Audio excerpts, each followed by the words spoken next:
you have figured out an economic model at Paul Quinn that we talked about in our last episode, it being an urban work college, the only one in America, the only black college that is a work college, where all students are working and making their way through and graduating with very little debt.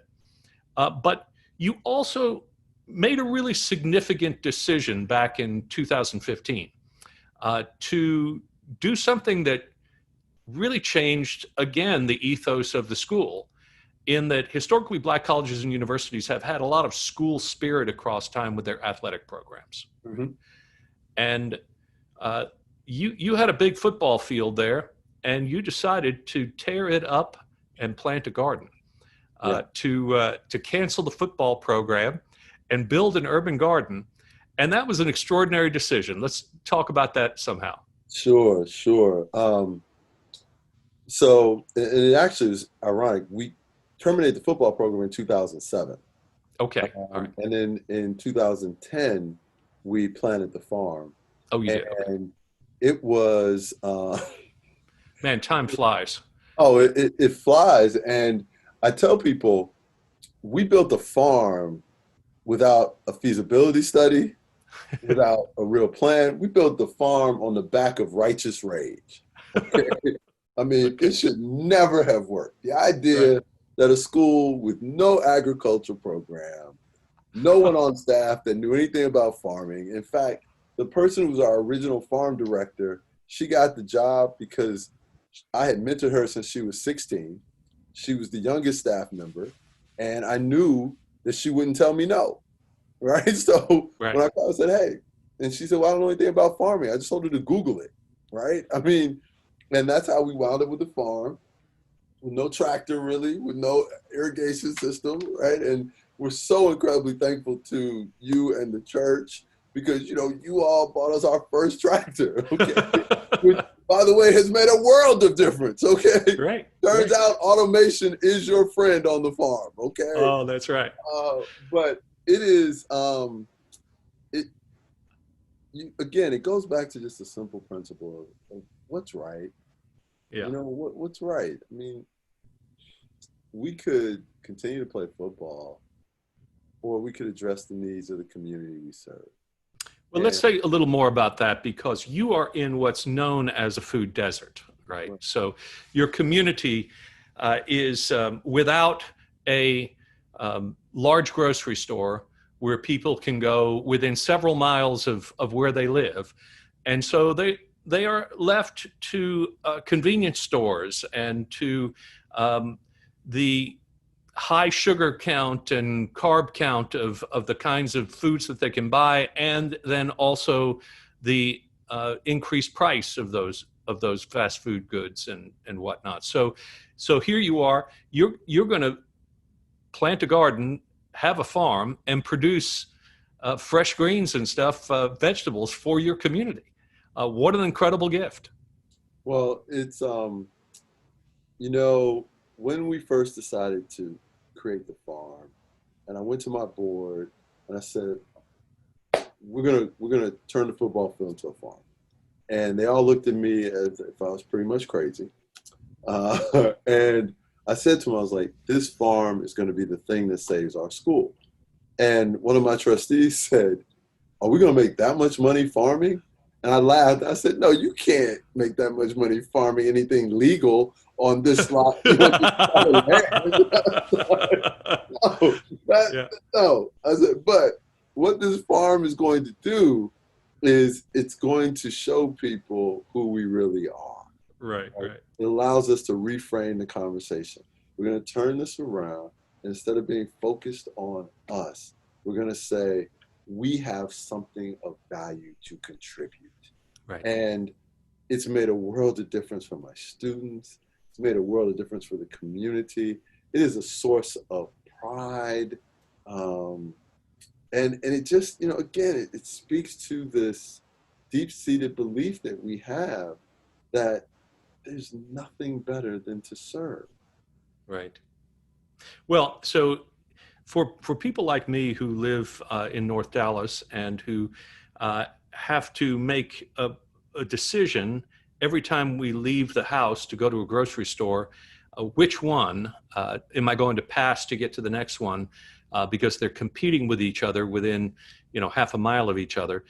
The good news for people like us is that we can come home with a kind of nutrition plan that enables us to live fairly healthy lives. But COVID-19 has revealed a great deal of the health inequities between the Black and white communities of Dallas as well. That hypertension that leads to heart disease, and that the diet that leads to diabetes is making, when an African American essential worker in this town gets COVID, it is more likely that he or she will die from that than if a white person does. So nutrition is a really important part of a healthy life and lifestyle. Yeah, it is. Listen, there is a price that you pay for being poor in America. Mm-hmm. You are robbed of the ability to do simple things simply. Mm-hmm. You are, and let me be very clear, people aren't poor because they're lazy, right? The way you have to work when you're poor is, I look at my students and their families, and they're willing to work 2 and 3 jobs to try and cobble together a living. So these aren't people who are lazy, but yet we blame them for their circumstances. Right. And I don't know why we do that. I don't know why that makes us feel better about ourselves. Right. It doesn't make us better. It doesn't make us good people. And so what COVID has done is it's peeled back the curtain. But frankly, I'm not sure how much more peeling back the curtain needed to be peeled back. Right. I think people, But it made us pay attention, Michael. Some. You can be willfully ignorant, but this has at least raised to the front page above the fold the fact that we have this kind of inequality of access to health care, of health outcome inequality, of vulnerability to the disease. All of these things are now right in front of us, and we have to be willfully ignorant not to pay attention to it. Right? well, and so here's something else that I don't think people realize is what also contributes to your health is your environment. Mm-hmm. Right? So this blows my mind. We did a study this spring in one of our classes about the air quality in the city. And it gets released. I actually think it gets released today or tomorrow. And it shows how effectively in the southern part of the city, the air quality is so poor, and it's been legislated to be that way, right? Mm-hmm. So everything that the people in the southern part of the city are experiencing, the law permits it. Right. And so if you think about it, if every second of your day, or more often than not, you're breathing substandard air, then you are hungry. And you say, well, I want to get something to eat. Well, you don't have Eatsies, okay? You don't have Central Market, so you go to the convenience store. Money is tight, so you buy what you can afford. So maybe it's at the convenience store and the Burger King. Not that I'm not speaking disparagingly about Burger King. I understand. So, Burger King you can get these 2 things for $5, right? Well, those 2 things aren't a salad, right? It's not, and so day after day, year after year, you are breathing poor air, you're eating substandard food, you're dealing with the stressors of everyday life. Stress. 2 or 3 jobs. 2 or 3 jobs.